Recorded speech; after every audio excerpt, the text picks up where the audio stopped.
నమస్తే అండి తెలుగు ప్రజలకు. ఈరోజు ఎక్కడ చూసినా సచివాలయం ముట్టడి, నిరుద్యోగుల మీద చర్చ జరుగుతుంది. కేటీఆర్ సవాల్ విసిరిండు. మరి మరి బహిరంగ సభకు లేదంటే బహిరంగ చర్చకు మీరు సిద్ధమా అని చెప్పేసి కాంగ్రెస్ నాయకులకు సవాల్ విసిరిండు. మీరు ఎన్ని ఉద్యోగాలు వేసిర్రు, ఇంకా 100 సీట్లు వస్తుంటారు, 100 అని బొందా అని చెప్పేసి కేటీఆర్ మాట్లాడిండు. వీటిపైన మాట్లాడదాం. కొత్తగా కాంగ్రెస్ పార్టీలో జనరల్ సెక్రటరీగా మరి నియమితులైండు. మరి నిరుద్యోగులకు సంబంధించి గతంలో కొట్లాడిండు. ఇప్పుడు చాలామంది నిరుద్యోగులు అన్న పేరు చెప్తే కోపంగా ఉంటారు. మరి అన్న చెనగాని దయాకర్ అన్న మన ఓల్డ్ పీచ్ కడున్నాం, ఉస్మాన్ యూనివర్సిటీ. అన్న నమస్తే. నమస్తే అన్న చెప్పండి అన్న, మరి ఏంది కేటీఆర్ చర్చకు సిద్ధమా అంటుండు, మీరు సిద్ధమా చర్చకు? మరి అసలు మీరు ఎన్ని ఉద్యోగాలు ఇచ్చారు మీరు కరెక్ట్ చెప్పండి. ఇప్పుడు నాకు ఓల్డ్ పీచ్ సాక్షిగా కాంగ్రెస్ పార్టీ ఎన్ని ఉద్యోగాలు ఇచ్చారు? కేటీఆర్ చేసిన సవాలుకు మేము స్వీకరిస్తూ ఉన్నాం. 18 నెలల పాటు ఈ రాష్ట్ర ప్రభుత్వం ముఖ్యమంత్రి గారే అనేక సార్లు నువ్వు అసెంబ్లీకి రా, చర్చిద్దాం, దేనికైనా సిద్ధం, నీ హయాంలో జరిగిన దానికి సిద్ధం, మా హయాంలో ఇచ్చిన దానికి సిద్ధం అని కేటీఆర్ని వాళ్ళ అయ్యా కేసీఆర్ గౌరవ మాజీ ముఖ్యమంత్రి గారిని కూడా అసెంబ్లీకి రమ్మని ప్రజల సమస్యలు మాట్లాడాలని అనేక సార్లు విజ్ఞప్తి చేసిన ముఖం చాటేసి ముఖం లేక వాళ్ళు 10 ఏళ్ల పాటు తెలంగాణని దగా చేసి, డోకా చేసి, అవినీతి చేసి, అక్రమాలు చేసి, తెలంగాణ ప్రజల నుంచి ఎక్కడ వస్తున్నటువంటి విమర్శ కావచ్చు, ఇవాళ అసెంబ్లీలో కనీసం చర్చించే ముఖం లేక ఇవాళ తోక ముడిచి ఆయన ఏదో సోమాజిగూడ ప్రెస్ క్లబ్లో చర్చకు సిద్ధం అంటే తెలంగాణ ప్రజలు చూసి నవ్వుకుంటూ ఉన్నారు. ఇప్పుడు ఐటీ మంత్రిగా నువ్వు చేసింది ఏముంది? ఐటీ మంత్రిగా చేయమంటే తెలంగాణను లూటీ చేస్తుంది. 10 ఏళ్ల పాటు మంత్రిగా ఉండమంటే నిరుద్యోగ యువత గురించి మాట్లాడమంటే ఎన్నడూ కూడా స్కిల్ యూనివర్సిటీ సోయి లేకపోయా. నీవు ఎప్పుడు కూడా నువ్వు ఎక్కువ తెలంగాణ రాష్ట్రంలో ఉండడం తక్కువ. దుబాయ్ అంటివి, సింగపూర్ అంటివి, అమెరికా అంటివి. నేను అంటా ఉన్నాను, అమెరికా అందగాడు కేటీఆర్, నీ సోయి ఆయన అనుకుంటుండు కదా అమెరికా అందగాడో లేకపోతే ఇంకోదే. కానీ సో 10 ఏళ్ల పాటు పాలించినప్పుడు నీ సోయి ఎక్కడ పోయింది? నీ ఆలోచన ఎక్కడ పోయింది? తెలంగాణ యువతకు స్కిల్ యూనివర్సిటీ ఎక్కడ పోయింది? యంగ్ యూనివర్సిటీ ఎక్కడ పోయింది? ఇవాళ ప్రభుత్వ పాఠశాలలు ఇవాళ ఇంటర్నేషనల్ స్కూల్తో పోటీ పడే ఉన్నటువంటి క్వాలిటీ ఎడ్యుకేషన్ ఈ ప్రభుత్వం అందిస్తూ ఉంది. నీకు ఓయూ ఆర్ట్స్ కాలేజ్ దగ్గరికి చర్చకు సిద్ధమా? గన్ పార్క్ సిద్ధమా? ఎక్కడికైనా మేమే సిద్ధం. మీరు ఎన్ని ఉద్యోగాలు వేసిర్రు అనేదాన్ని చెప్పమంటే జనగాని దగ్గర ఎప్పుడు టాపిక్ డైవర్ట్ చేస్తాడు. మిగతా అన్ని చెప్తాడంట. మీరు ఎన్ని ఉద్యోగాలు వేసిర్రు? మేము ఈ ప్రభుత్వం వచ్చిన తర్వాత దాదాపు 60,000 పైచిలకు ఉద్యోగాల భర్తీ జరిగింది. 60,000 ఉద్యోగాల భర్తీ జరిగింది. మళ్ళీ కూడా రోజుకు 18 నెలల నుంచి వివిధ నోటిఫికేషన్లు, ఆర్థిక శాఖ అనుమతులతోని, GAD అనుమతులతోని రోజుకు కొన్ని డిపార్ట్మెంట్లో భర్తీ జరుగుతూనే ఉంది. నిన్న కూడా వైద్య శాఖలో జరిగింది, నిన్న ఇరిగేషన్లో కూడా జరిగింది. ఏం జరిగింది? పోస్టులు కొన్ని విడుదల చేశారు. ఆర్థిక శాఖ నుంచి అప్రూవల్ వచ్చి ఇరిగేషన్ దాంట్లో నోటిఫికేషన్ వేశారు. నోటిఫికేషన్ ఇరిగేషన్ శాఖలో దాదాపు అందులో రాబోతుందా? వచ్చింది. అందులో అంటే అఫీషియల్గా ఇరిగేషన్ దాంట్లో మొదటి సంవత్సరంలో కాంగ్రెస్ పార్టీ అధికారంలోకి రాగానే మొదటి సంవత్సరంలో 2 లక్షల ఉద్యోగాలు భర్తీ చేస్తామని ఉందా లేదా? 100% ఉంది. దాన్ని ఎందుకు లేదు? మరి ఇప్పుడు మీరు చెప్పిన దాని ప్రకారం ఎంత అయింది? 60,000. మరి ఇంకా 140,000 ఉద్యోగాలు ఎటుపోయినాయి అనేది క్వశ్చన్. 140,000 ఉద్యోగాలతో పాటు తెలంగాణలో ప్రతి ఖాళీలను భర్తీ చేస్తూ పాటు ఎప్పటి వరకు నేను అనేది ఒక ప్రక్రియ కొనసాగుతా ఉంది. మొదటి సంవత్సరంలో భర్తీ చేయడం అయితే ఫెయిల్ అయినట్టేనా? ఈ ప్రభుత్వం 2 లక్షల ఉద్యోగాలు మొదటి సంవత్సరంలో వేస్తున్నారు. ఇప్పుడు నేను కాదు చెప్పేది, మీరు గూగుల్లో తెలంగాణ రాష్ట్రాన్ని కొడితే ఇవాళ బెంగళూరు, కర్ణాటకతో పాటు మహారాష్ట్ర తర్వాత మొదటిగా తెలంగాణ రాష్ట్రం వస్తూ ఉంది. ఎందుకంటే ప్లేస్మెంట్స్ కావచ్చు, లేకపోతే ప్రైవేట్ రంగంలో ఉద్యోగం. నేను ఏమంటున్నా అభివృద్ధిలో ఆన్సర్కు 2 లక్షల ఉద్యోగాల భర్తీకి ఈ ప్రభుత్వం కట్టుబడి ఉంది. జరుగుతుంది. నేను ఏమంటున్నా ఇప్పుడు మనం ఎందుకు లేట్ అని ఆన్సర్ అని చెప్పాలి. అవును, లేట్ ఎందుకంటే ఇప్పుడు మనము 12 నెలల్లో వచ్చిన ఏడాదిలోనే ఒక 60,000 ఉద్యోగాల భర్తీ ఒక ప్రక్రియ జరిగింది. కేసీఆర్ హయాంలో ఏదైతే నోటిఫికేషన్లు ఇచ్చి ఏదైతే ఉద్యోగాల భర్తీ ఆగిపోయిందో ఆ భర్తీ అన్ని కూడా ఏడాదిలో కంప్లీట్ చేసింది. దాంతో పాటు ఏంటంటే ఇవాళ గ్రూప్ 1 కానీ 14 ఏళ్ళ తర్వాత ఇవాళ గ్రూప్ 1 మనం క్లియర్ చేసుకోవాలి. ఒకటే ఆప్షన్ నేను చెప్పింది విను. దాని తర్వాత ఏంటంటే ఒకవైపు ఎస్సీ వర్గీకరణ వచ్చింది, ఒకవైపు బీసీ కులగణన వచ్చింది, ఒకవైపు ఎన్నికల కోడ్ వచ్చింది, పార్లమెంట్ ఎన్నికల కోడ్ వచ్చింది. ఇట్లా వచ్చినటువంటి ఈ 18 నెలల కాలక్రమంలో మనకు ముందున్నటువంటి సవాల్ ఏంటంటే ఎస్సీ వర్గీకరణ సవాల్ వచ్చింది. మనం గ్రూప్ 1 కానీ గ్రూప్ 2 కానీ గ్రూప్ 3 వచ్చినప్పుడు ఇవాళ సుప్రీంకోర్టు ఏంటంటే ఆయా రాష్ట్రాలు మీరు అసెంబ్లీలో పెట్టుకొని తీర్మానం చేయాలి, వర్గీకరణ మీ రాష్ట్రానికి అని సుప్రీంకోర్టు రాష్ట్రాలకు అధికారం ఎప్పుడైతే ఇచ్చినప్పుడు ఏంటంటే వర్గీకరణ అంశం మనం తేలినప్పుడు దాని తర్వాత ఒక కమిటీ వేసినప్పుడు దాని కొన్ని రోజులు కాలయాపన జరిగింది. దాంట్లో కూడా మందకృష్ణ మాదిగల అనేక ఉన్నటువంటి సంఘాల నుంచి కూడా ప్రభుత్వానికి విజ్ఞప్తులు వచ్చినాయి. ఎస్సీ వర్గీకరణ తర్వాతనే మా ఉద్యోగాలు భర్తీ జరగాలని వివిధ వర్గాల నుంచి నిరుద్యోగుల నుంచి కూడా వచ్చినాయి. దానివల్ల కొంత ఇదైంది, కొంత ఎందుకండి మనం వర్గీకరణ తేల్చాలనే ఆలోచన జరిగింది. కాబట్టి ఇవాళ అన్న కాదు ఓకే అన్న మీరు చెప్తున్నారు ఓకే. ఇప్పుడు దానివల్ల లేట్ అయింది నోటిఫికేషన్ వేయడం.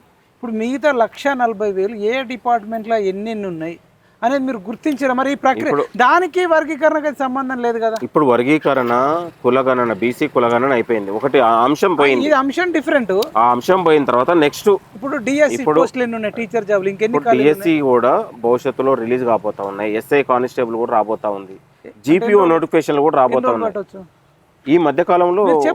నెల రోజుల 2 నెలల 3 నెలల ఇప్పుడు త్వరలో అంటే ఇప్పుడు గత ప్రభుత్వం చూసినాం. నేను చెప్పింది వినండి, మరికొన్ని రోజులలోనే ఉప ముఖ్యమంత్రి వర్యులు భట్టి గారు అన్ని శాఖ అధికారులతోనే ఒక సమీక్ష సమావేశం నిర్వహించి తెలంగాణలో ఒక భారీ ఉద్యోగాల కల్పన కోసం ఈ ప్రభుత్వం కృషి చేస్తూ ఉంది, ఆలోచన చేస్తూ ఉంది.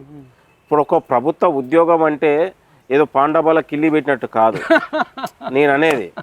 ప్రభుత్వ ఉద్యోగాలు అన్నప్పుడు గత ప్రభుత్వం ఉద్యోగాలంటే అవహేళనగా తీసేసి వాటి పట్ల గౌరవం లేకుండా ఇట్లా నోటిఫికేషన్ కానీ అట్లా కోట్లలో నుంచి స్టే వచ్చేది. ఈ ప్రభుత్వం ఏంటంటే ఒక పారదర్శక ఉండాలి, ఒక నైపుణ్యంగా ఉండాలి, విద్యార్థి నిరుద్యోగులకు ఎక్కడ కూడా ఇబ్బంది కలగకుంటుండాలి ఒక ఆలోచనతోని ఇవాళ అన్ని శాఖ అనుమతులు తీసుకొని సమావేశం తర్వాత ఈ ప్రభుత్వం మరికొన్ని రోజులలోనే ఒక భారీ ప్రకటన రాబోతా ఉంది. ఈ సంవత్సరం ఫస్ట్ సంవత్సరంలో మీరు అంటారు 60,000 అని, మరి సెకండ్ సంవత్సరంలో ఎంత రావచ్చు? సెకండ్ ఈ ఏడాదిలోనే ఈ అకాడమిక్ ఇయర్ లోనే దాదాపు ఒక 20,000 నుంచి 30,000 ఖాళీలు చేయాలనే ఆలోచన. 5 ఏళ్లలో మీ ప్రభుత్వంలో కనీసం 1 year లో 2 లక్షలు అన్నారు కదా ప్రభుత్వం. 5 సంవత్సరాల 2 లక్షలు నింపుతారా? ప్రభుత్వ ప్రైవేట్ రంగాల్లో దాదాపు ముఖ్యమంత్రి గారు ఒక 10 లక్షల ఉద్యోగాలను క్రియేట్ చేసి తెలంగాణ యువతకి ఇవ్వాలనే ఆలోచన ఉంది.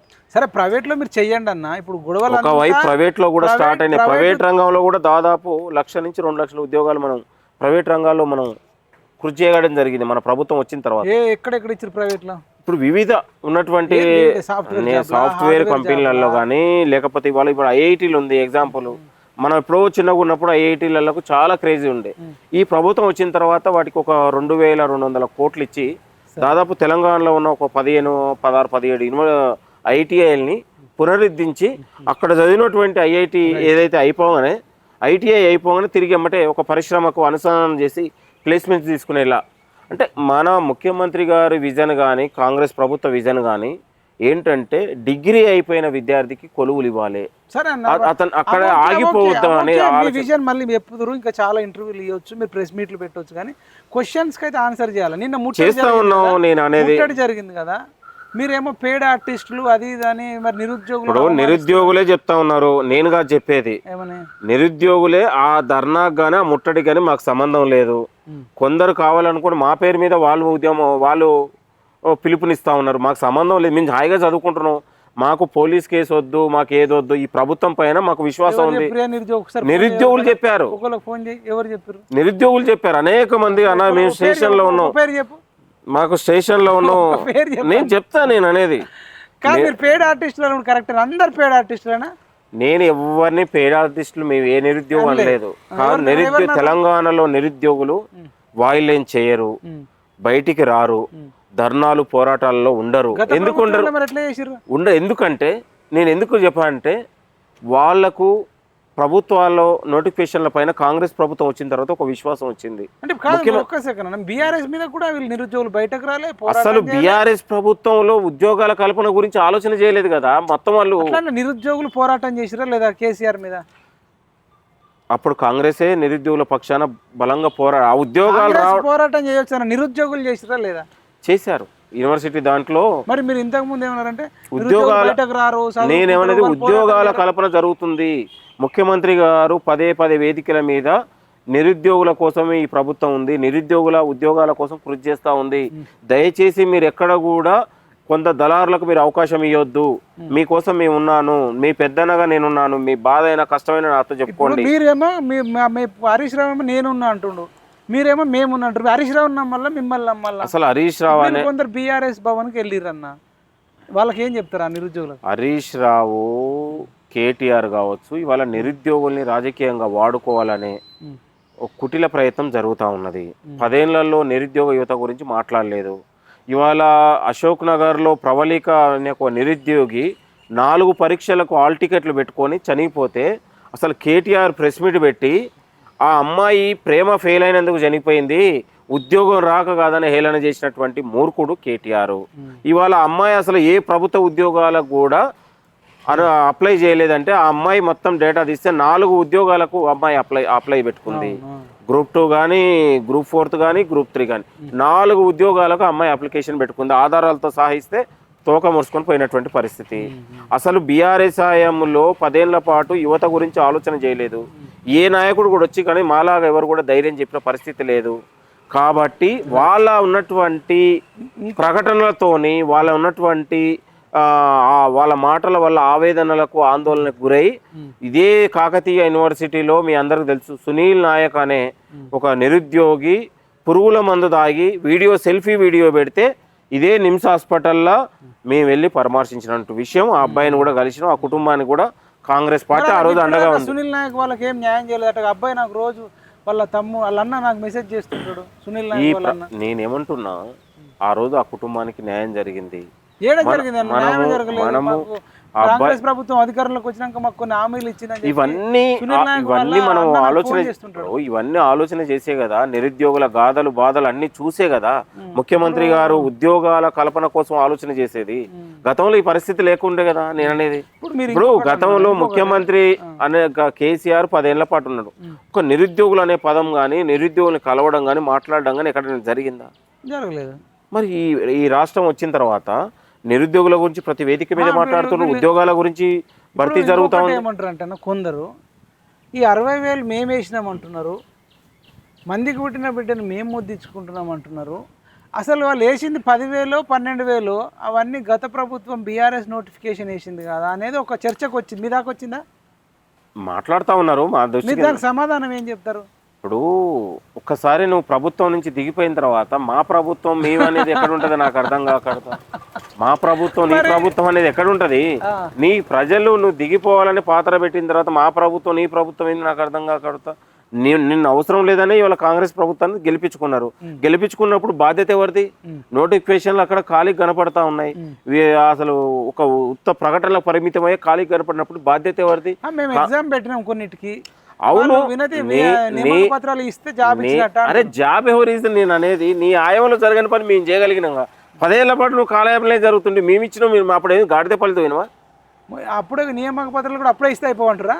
నేనేమంటున్నా, గాడిద పనులు ఎందుకు తోలినావు? నీ ఆయంలో ఉన్న అవకాశం ఇచ్చినప్పుడు డిఎస్ ఎందుకు నిర్వహించలేదు, గ్రూప్స్ ఎందుకు నిర్వహించలేదు, గ్రూప్ 4 ఎందుకు నిర్వహించలేదు?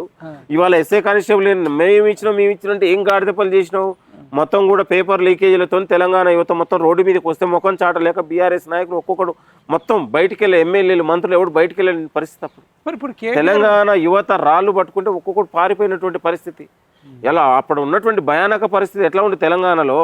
ఉద్యోగాలు అమ్ముకొని, నిరుద్యోగుల కళలో మట్టి కొట్టుకొని, ఉద్యోగాలు నిరుద్యోగులకు ఇయ్యారంటే వాళ్ళ కుటుంబమే 4 ఉద్యోగాలు పంచుకొని తలా ఒకటి తెలంగాణ రాష్ట్రాన్ని. అరే నువ్వు ఐటీ పేరు మీద నిరుద్యోగులకు ఉద్యోగాలు ఇయ్యారంటే వీడు ఐటీ పేరుతో వాడే లూటీ చేయబట్టే. ఈ కార్స్ అంటే నువ్వు ఉన్నదంతా మింగితివి నేను అనేది. ఇట్లా వాళ్ళు ఎక్కడ కూడా ఒక విజన్ లేదు. ఈ ప్రభుత్వానికి ఒక విజన్ ఉంది. నీ అప్పుల కుప్పలతోని, నీ వ్యవహారశీలితోని, నీ అవినీతులతోని నీ యొక్క పనికి మాలిన తెలంగాణ రాష్ట్రం నీ చేతిలో పెడితే నీ దుర్బుద్ధితో తెలంగాణ రాష్ట్రాన్ని సంకనాకిస్తుంది. సంకనాకిన తర్వాత కనీసం గవర్నమెంట్ ఉద్యోగాలకు నువ్వు మొన్నటిదాకా నువ్వు దిగిపోయే నాటికి గవర్నమెంట్ ఉద్యోగాల జీవితాలే 2 నెలలకు ఒకసారి పడే పరిస్థితి ఉండే. మరి మన ప్రభుత్వం వచ్చిన తర్వాత అది ఏది ఏమైనా ఆర్థిక అభివృద్ధి ఎన్ని ఇబ్బందులు ఉన్నా 1వ తారీఖు మనం జీతాలు ఇవ్వగలిగిన. ఇప్పుడు రేవంత్ రెడ్డి అవులాగాడు చిల్లరగాడు వాడు వాడు బొంద అని మీరు అన్నది వింటలేరా కేటీఆర్ అనేది? కేటీఆర్ మీరేమో ఎత్తి మీద ఎత్తుకుంటారు, వాళ్ళేమో ఇట్లా. కేటీఆర్ అనేటోడు ఇవాళ గూగుల్లో కొడితే ఈ రాష్ట్రంలో చిల్లర ఎవడంటే కేటీఆర్ పేరే వస్తుంది. మీరు గుర్తుపెట్టుకోండి. అంటే ఎంత చిల్లరగాడు ఎంత నేననే చెప్పు. ఇప్పుడు సభ్యత సంస్కారం లేని మనుషులతో మనం మాట్లాడము. ప్రజలు ఆల్రెడీ బొంద తీసి పెట్టారు గోతి. ఇంకా బుద్ధి రాకపోతే ఎట్లా అహంకారపూరిత మన వాటలు చేస్తే కేటీఆర్ ని చిల్లరగాడంటవా? కేటీఆర్ నేను కాదు, ఇవాళ గూగుల్లో కొడితే వస్తుంది. నిజంగా గూగుల్లో కొడితే ఎవరెవరితో దిగిండి అనేది కూడా చిల్లర ఎవరు కొడితే ఆయన పేరు వస్తుంది. మనం దాని గురించి మాట్లాడాల్సిన అవసరం లేదు నేను అనేది. ఇప్పుడు మనం ఒక సభ్యత సంస్కారం ఉన్న వాళ్ళతో డిబేట్ చేయగలుగుతాం. ఇప్పుడు సభ్యత సంస్కారం లేని వాళ్ళతో మనం ఏం మాట్లాడుతాం? మహా న్యూస్ దాడి పైన మీ స్పందన ఏంది? అంటే బీఆర్ఎస్ వాళ్ళు ఇంకా దాడి చేస్తాం, ఇంకా నరికేస్తాం, కోరుకేస్తాం అని జగదీశ్వర్ రెడ్డి ఓపెన్గా చెప్తుండు. ఇంకా కొన్ని ఛానళ్ళు ఉన్నాయి, ఇంకా కొద్ది ఉన్నారు. ఈవెన్ మీ గాదర్ కిషోర్ మీ ఫ్రెండే కావచ్చు, ఇదే ఓల్డ్ పీజీలో చదివిండు. ఇంకా నరుకుతాం సంపుతాం అని లైన్లో అట్లా వచ్చేటట్టు మాట్లాడుతుర్రు. మరి నెక్స్ట్ టార్గెట్ మీరేనా? ఇప్పుడు కేటీఆర్ ఎందుకు దాడి చేపించాడు మహాన్యూస్ పైన అంటే, ఇప్పుడు తన యొక్క చీకటి రహస్యాలను, తన యొక్క అవినీతిని, భాగవతాన్ని తెలంగాణ ప్రజలు మరింత నవ్వుకుంటారని ఆవేదన చెంది బాధపడి, అరే కేటీఆర్ ఆదేశాల మేరకు వేరంటారా? కేటీఆర్ ఆదేశాలతోనే జరిగినటువంటి దాడి అది. పక్క అక్కడ చూయించే ఎవిడెన్స్ మొత్తం కూడా కేటీఆర్ రాసలీలలు లేకపోతే వ్యవహారశీలి చీకటి కోణం అవన్నీ బయట పెడుతున్నందుకే కదా, బాధతోని కోపంతో నేను అనేది. లేకపోతే ఇంకేముంటుంది? మానసికమైన అలా కోపం ఏంది? తన యొక్క పర్సనల్ వ్యవహారాలు మొత్తం కూడా ఆధారాలతో బయట పెట్టారు కాబట్టే కదా. ఇప్పుడు వాళ్ళు ఏమంటారంటే జస్ట్ నిరసన, ఇది శాంపులే, మాది దాడి అంటే అది వేరే లెవెల్లో ఉంటుంది. నెక్స్ట్ కొద్ది మంది ఉన్నారంటారు. నెక్స్ట్ చెనగాని దయాకర్ టార్గెట్ ఏమో, నెక్స్ట్ గాదర్ కిషోర్, జగదీశ్వర్ రెడ్డి, బాల్కా సుమను, గిల్లు సీను వీళ్ళందరూ వచ్చి చెనగాని దయాకర్ మీద దాడి చేయొచ్చు, నెక్స్ట్ చెనగాని దయాకర్ కారే పగలగొట్టవచ్చు అని అంటారు. మీరు ఏమంటారు? ఎందుకంటే మీరే నేను అనేది మనం ప్రజల కోసం ఉన్నాం, ప్రజల కోసం పనిచేస్తా ఉన్నాం. పార్టీ ఇచ్చిన ఆదేశాలు, పార్టీ మనకి ఏదైతే ఇచ్చిందో దాని క్రమశిక్షణతోని ఒక విధేయుడిగా పార్టీకి ఇటు ప్రభుత్వాలకు మధ్య మనం పనిచేస్తా ఉన్నాం. ఒక మచ్చ లేకుండా ఎక్కడ కూడా పనిచేస్తా ఉన్నాం. ఇక వీళ్ళు వాళ్ళ గురించి వాడు కొడతాడు వీడు తిడతాడు అనేది కాదు. ఏదైనా జరగని దాని తర్వాత చట్టం ఉంటది, పోలీసు ఉంటది. ఒక ప్రజాస్వామ్యబద్ధమైన ప్రజాస్వామ్య భారతదేశంలో మనం బతుకుతున్నాం. ఈ అల్లరిగాలకు చిల్లరగాలకు మనం భయపడే పరిస్థితి ఉంటే రాజకీయాలు చేయలేము. ఫెయిల్ అయింది అనుకోవచ్చా? ఇప్పుడు ఇంటెలిజెన్స్ మహా న్యూస్ పైన దాడి చేసి ఆ కారద్దాలు బాగలు కొట్టి ఇది చేసినా కానీ మొత్తం డిపార్ట్మెంట్, హోమ్ డిపార్ట్మెంట్ ఫెయిల్ అయినట్టు ఒప్పుకుంటారా? ఇప్పుడు చిన్న మహా న్యూస్ పైన దాడి జరిగితేనే దాని కోణంలో ఆలోచించాల్సిన వాళ్ళు నెక్స్ట్ ఇప్పుడు జగదీశ్వర్ రెడ్డి మళ్ళీ జగదీశ్వర్ రెడ్డి కానీ గాదర్ కిషోర్ కానీ ఇంకా కొద్ది మంది కానీ ఇంకా చేస్తామనే క్రిమినల్ మైండ్ తో ఉన్నోళ్ళు కూడా బయట ఇంకా విచ్చలవిడిగా తిరుగుతారంటే మీ హోంశాఖ మంత్రి ఫెయిల్ అయినట్ట. క్రిమినల్స్ రోడ్ల మీద తిరగొచ్చు. తెలంగాణ రాష్ట్రం వచ్చిన తర్వాత గౌరవ ముఖ్యమంత్రి రేవంత్ రెడ్డి గారు మీరు ప్రశ్నకు ఆన్సర్ విషయం చెప్పింది వినండి. ముఖ్యమంత్రి రేవంత్ రెడ్డి గారు వచ్చిన తర్వాత తెలంగాణలో శాంతి భద్రతల అంశం కావచ్చు, రౌడీలు కావచ్చు, అల్లరిముఖలు కావచ్చు, డ్రగ్స్ కావచ్చు, గంజాయి కావచ్చు, ఇలాంటి వాళ్ళకు తెలంగాణలో స్థానం లేదు. ఒకటే గుర్తుపెట్టుకోండి. తాత్కాలికంగా కళ్ళు కప్పి నేను విషయం చెప్పింది, తాత్కాలికంగా వాళ్ళు కళ్ళు కప్పి ఏదైనా ప్రయత్నం జరిగిందో వెనువంటిన పోలీసు ఉంటది, చట్టం ఉంటది. ఆ చట్ట పరిధిలో వాళ్ళు తర్వాత పగిలిన తర్వాత అద్దాలు అతికిస్తారా? నేను అనేది ఇంకోటి చెప్తానా, చట్టం ఉంటది, పోలీసు ఉంటది. వినండి, వాళ్ళు బెయిల్ వచ్చిన తర్వాత కూడా మాకు చట్టానికి భయపడ్డాము, ఈ ప్రభుత్వం మాకు భయపట్టించింది, అయ్యో మేము మళ్ళీ ఒకసారి చేయమంటలే, ఇంతకు 10 రేట్లు చేస్తాం, ఇంకా 10 మంది నరుకుతామంటారు. మీకు ఎక్కడ భయం ఉన్నట్టు? మీ సీఎంకి ఎవడు భయపడుతుండు? మీ ప్రభుత్వానికి ఎవడు భయపడుతుండు? చట్టానికి ఎవడు భయపడుతుండు? మీరు స్టేట్మెంట్లు మీరు విన్నరా వినలేదా? నేను ఒకటే చెప్పింది ఏంటవా, చట్టం అనేది ఇక్కడ పోలీసు వ్యవస్థ, న్యాయస్థానాలు, మనం ప్రజాస్వామ్యయుతంగా భారతదేశంలో ఉన్నాం. ఇక అలాంటి చిల్లరగాలకు చట్టం పోలీసే చెప్తుంది. దాని గురించి పెద్దగా ఆలోచించాల్సిన అవసరం పుట్టినట్టు కూడా లేదు మీ ప్రభుత్వం పట్ల కానీ చట్టాల పట్ల కానీ. వాళ్ళకి భయం లేదు, వాళ్ళు ఇంకా పగల కొడతాము అంటున్నారు. మీరు విన్నారా లేదా? వాళ్ళు చట్ట పరిధిలోనే వాళ్ళు శిక్షిస్తారు. అంతకు బరితెగిస్తే మనకు ఒక కాంగ్రెస్ పార్టీ ఉంది. ఇంకా అరెస్ట్ చేయలేదు. ఇప్పుడు జగదీశ్వర్ రెడ్డిని మీరు అరెస్ట్ చేశారా? నేను మళ్ళీ దాడులు చేస్తాము, గమ్మత్ ఉంటుంది మా దాడులు, అది జస్ట్ నిరసన అని చెప్పేసి ఆయన అనేక ఛానల్లో చెప్పిన ప్రజాక్షేత్రంలో ప్రజలు అట్లా క్రిమినల్ స్టేట్మెంట్. ప్రజాక్షేత్రం ఏందన్నా అంటే చట్టం, పోలీసులు చట్టము ఇవన్నీ ఏముండవా?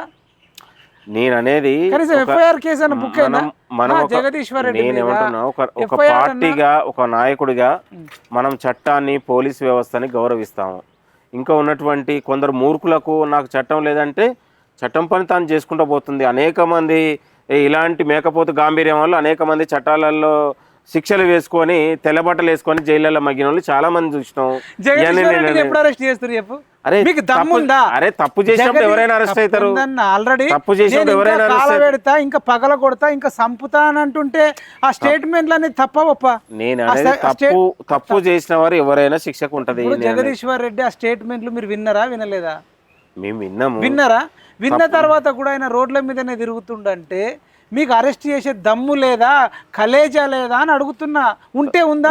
నేను ఒకటే చెప్పింది, తప్పు చేసిన వాళ్ళకు ఎవరు కూడా చేసిండు కదా ఆల్రెడీ. అరే ఈ చట్టం చేసిండు, కార్లలో నేను అనేది తప్పు చేసిండు కావచ్చు, పోలీస్ కేసు ఎఫ్ఐఆర్ నమోదైతే తప్పకుండా శిక్షకు అర్హుడు. ఎఫ్ఐఆర్ ఎవరు నమోదు చేయాలి? కేసు కంప్లైంట్ పోలీస్ చూసుకుంటది. పోలీస్ పని పోలీస్ చేస్తుంది. పోలీసు వాళ్ళు కంప్లైంట్ ఇయ్యారన్నా. మీరు కాంగ్రెస్ వాళ్ళని బెదిరిస్తున్నాడు, మిగతా అందరిని బెదిరిస్తున్నాడు. నేనేమంటున్నా, బెదిరిస్తున్నాడు. చట్ట పరిధిలో ఖచ్చితంగా శిక్ష ఉంటది. ఉంటది. మీరు ఎవరిని అరెస్ట్ చేయరు, ఎవరిని అరెస్ట్ చేయరు. అమెరికాలో ఉన్న ప్రభాకర్ రావు రాలేదా? వచ్చేయండి, ఏం చేసారు? అరెస్ట్ చేసిరా? జరుగుతుంది, దర్యాప్తు జరుగుతా. ఆయనకు రావాలనిపిస్తే వచ్చారు, మీరు పట్టుకురాలే. దర్యాప్తు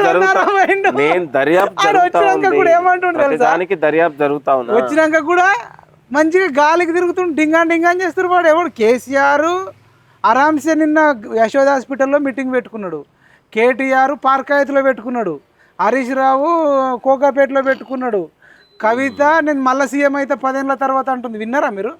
10 ఏళ్ళకి నేను సీఎం అయితే అంటున్నారు. వాళ్ళ ఎంట్రీ మీరు పీకలేరు. ఈ మేకపోతు గాంభీర్య మాటలు, ఈ పిల్లి కూతలకు ఎవరు భయపడే పరిస్థితి లేదు. కాంగ్రెస్ పార్టీ అనేది ఒక సముద్రం. డైరీ రాసుకుంటారట. డైరీ మా ప్రభుత్వం వచ్చినాక వాళ్ళ ముఖం రెడ్ బుక్ అట కౌశిక్ రెడ్డి అంటుండు. వాళ్ళ ముఖం రాసుకోమను. వాళ్ళ ముఖమే కాదు, డైరీ కాదు, వాళ్ళ ముఖం రాసుకోమను. ఇవన్నీ 10 ఏళ్ళ తర్వాత సీఎం అయితే కాంగ్రెస్ పార్టీని మరొక 5 ఏళ్ళు అధికారం రాబోతుంది. తర్వాత ఓడిపోతారా? తెలంగాణలో 10 ఏళ్ల పాటు అధికారం ఉంటుంది. 11వ సంవత్సరం పోతుంది. అరే మళ్ళీ అభివృద్ధి మనం చేసే పనిని బట్టి ప్రజలు మనల్ని మళ్ళా ఎంచుకుంటారు. మీరే అంటారు అన్న, 10 సంవత్సరాలు మనము 10 ఏళ్ల పాటు విజన్ పెట్టుకుని ప్రభుత్వం పనిచేస్తుంది. మన యొక్క పథకాలు కావచ్చు, మన సంక్షేమం కావచ్చు, మన వ్యవహారశీలి ప్రజలకు నచ్చినప్పుడు మళ్ళీ ప్రజలు తిరిగి కేసీఆర్ ఇట్లా అన్నాడు, 20 ఏళ్ళు మాదే, 30 ఏళ్ళు మాదే అన్నాడు. ఇప్పుడు ఆయన పరిస్థితి దారుణంగా ఉంది తెలుసా?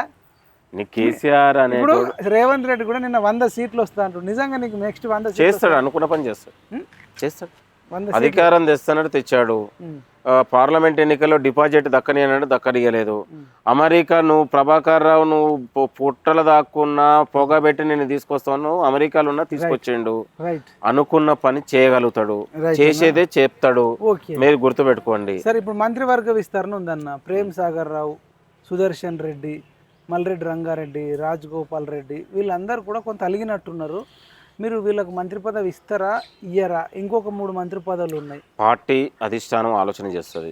18 నెలలు అవుతుంది. అరే పార్టీ చూసుకుంటది. పార్టీ అంటే మీకు మైనస్ కాదు? అరే భవిష్యత్తులో ఇన్ని దగ్గర 2 సంవత్సరాలైనా మంత్రివర్గ విస్తరణ. నేనేమంటున్నా, ఇవాళ పార్టీ ఒక సోషల్ జస్టిస్ ఈక్వేషన్ లో సామాజిక కోణంలో ముందుకెళ్తా ఉంది. మరి ఒక్కరి దగ్గరనే 4 పదవులు ఉన్నాయి, సోషల్ జస్టిస్ ఎట్లయితుంది అన్న? ముఖ్యమంత్రి దగ్గరనే ముఖ్యమంత్రి పదవితో పాటు రెవెన్యూ, మున్సిపల్ శాఖ మంత్రి, హోం శాఖ మంత్రి, తర్వాత విద్యాశాఖ మంత్రి ఉన్నది. ఒక్కరి దగ్గర 4 మంత్రి పదవులు ఉంటే అది ఎట్లా సోషల్ జస్టిస్ అవుతుంది అనేది క్వశ్చన్. ఎట్లా ఏం చెప్తారు? వాళ్ళకు జిల్లాల ఈక్వేషన్గా, వాళ్ళకు ఉన్నటువంటి క్యాలిబర్గా, లేకపోతే వివిధ జిల్లా ఈక్వేషన్లు వచ్చినప్పుడు అట్లా జరిగింది. పార్టీ ఏదైనా జరుగుతుంది. పార్టీకి ఎవరైతే లాయల్టీ ఉన్న వాళ్ళు, పార్టీకి వల్ల వీళ్ళకు ప్రయోజనం ఉంది, పార్టీ కోసం కష్టపడ్డ వాళ్ళ వాళ్ళే. మహేష్ కుమార్ గౌడ్ గారి దగ్గర మీరు ఆల్రెడీ ఆర్ట్స్ కాలేజ్ దగ్గర తెచ్చి ఒక పెద్ద సభ కూడా పెట్టిర్రు. మీరు అంటే ఆయనకు ఇష్టం. ఆయన జీ తెలుగులో ఒక మాట మాట్లాడండి. ఏమని అంటే, మేము రాజగోపాల్ రెడ్డి గారికి మేము మాట ఇచ్చినాము, కసరత్తు చేస్తున్నాం అన్నాడు. మరి దీనిపైన ఇప్పటిదాకా ఎటువంటి కసరత్తు చేస్తున్నారు? మీరేమన్నా మాట్లాడిర్రా? ఇక కావాలంటే మీరు వినండి. ఎట్లా ఆయన ఎట్లా గోపాల్ రెడ్డి గారికి ఎలక్షన్ ముందే కమిట్మెంట్ ఉంది. వారిని మంత్రివర్గంలో తీసుకుంటామన్నటువంటి కమిట్మెంట్ ఆనాటి పరిస్థితులు ఇవ్వడం జరిగింది. వారింటికి గట్టిగా అడుగుతా ఉన్నారు. సరే, ఇంకా 3 బాకీ ఉన్నాయి, 3 మిగిలి ఉన్నాయి కాబట్టి ఎవరిని ఏ రకంగా అభివృద్ధి చేయాలో దాని మీద కూడా కసరత్తు జరుగుతా ఉంది ఏఐసిసిలో. ఫోన్లు స్విచ్ ఆఫ్. రాజగోపాల్ రెడ్డి నేను అనేది రాజగోపాల్ రెడ్డి గారి అంశం. సీనియర్ నాయకుడు, జిల్లాలో మంచి ఆదరణ ఉన్న నాయకుడు కాబట్టి పార్టీ అలాంటి వాళ్ళని ఇప్పుడు కూడా అన్యాయం చేయదు, గౌరవించుకుంటుంది. వాళ్ళకున్న క్యాలిబర్ని బట్టి వాళ్ళు ఎక్కడెక్కడ వాళ్ళు సెట్ అవుతారో, వాళ్ళకి ఏదైతే వాళ్ళ స్థాయికి తగ్గట్టు ఏదైతే ఉందో అది పార్టీ ఆలోచిస్తుంది. అది పార్టీ పరిధిలో ఉంది. మీరు సొంత ఎమ్మెల్యేకే మాట ఇచ్చి తప్పినోళ్ళు రేపు నిరుద్యోగులకు కానీ 6 గ్యారెంటీల విషయంలో ఎట్లా హామీ నిలబెట్టుకుంటారు అనేది క్వశ్చన్ అన్న. ఏం చెప్తారు? పార్టీ అనేది కష్టపడ్డ, నిన్న ఖర్గే గారు కూడా అదే చెప్పారు. కష్టపడ్డ పార్టీని అధికారంలో తీసుకొచ్చిన వాళ్ళతో పాటు పార్టీ కోసం కష్టపడి పనిచేసిన వారిని ఎవరికి కూడా అన్యాయం కావద్దు, వాళ్ళందరినీ కూడా న్యాయం చేయాల్సిన బాధ్యత పిసిసి గారు కూడా చెప్పారు. పార్టీ కాంగ్రెస్ పార్టీ కోసం కష్టపడ్డ ఎవరికి కూడా ఏ ప్రతి కార్యకర్త కూడా అన్యాయం జరగదు. పార్టీ గుండెల్లో పెట్టి చూసుకుంటది. అరే పార్టీని నమ్ముకుని ఉన్నాం మనం. పార్టీ మీద అరే ఉంది, ఎన్ని రోజులైనా మనకంటే 20 అంటే మనకంటే ఎక్కున్నారని చెప్పి నువ్వే వద్దనుకుంటురా? పార్టీకి మన పోరాటం తెలుసు, మన కష్టపడ్డ విధానం తెలుసు కాబట్టి పార్టీ అవకాశం వచ్చినప్పుడు, సందర్భం వచ్చినప్పుడు ఖచ్చితంగా అవకాశం వచ్చినప్పుడు మనలాంటి వాళ్ళకి అవకాశం ఇస్తుంది. నమ్మకం, విశ్వాసం ఉంది. ఇదండి జనగణ దయాకర్ అన్నతో సంచలన ఇంటర్వ్యూ. చూస్తూనే ఉండండి PMR టీవీ. జై తెలంగాణ, జై జవాన్, జై కిసాన్, జై